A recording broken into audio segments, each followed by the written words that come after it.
Италиядан да жағымды жаңалық жетті. Ол жақта, нақтырақ айтқанда, Тобылық қаласында халықаралық шаңғы марафон ұйымдастырылды. Байрақты бәсекеге 40-қа жуық елден 5000-нан аса қатысушы жиналды. Араларында жалғыз қазақ бар.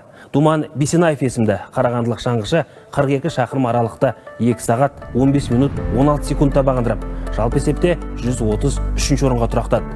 Айта кету керек, Думан бұл жарысқа өз қаржысымен аттанды, яғни бюджеттен 1 теңге де алған жоқ. Ерекшелігі сол, бұнда бір адам болсын қатысса, жарыс алаңына сол елдің туы тігіледі. Ең негізгі миссиям осы дейді шаңғышы.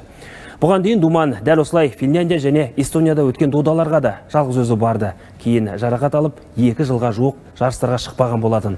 Ал осы жолғы Италияға сапары барысында ол арнайы семинардан өтіп, қысқы спорттарды, оның ішінде шаңғы спортын дамыту бойынша білім алды. Бұған қоса кәріқорлықтың халықаралық талаптарға сай базаларын көріп, жергілікті спортшылармен жаттықты. Енді білген түйгенін Қарқаралыдан шаңғы базасын ашып, болашақ чемпиондарды дайындауға пайдаланбақ. 42 шақырымды жүгіріп өттік. Италия жерінде керемет жарыс болды, тартысты жарыс болды.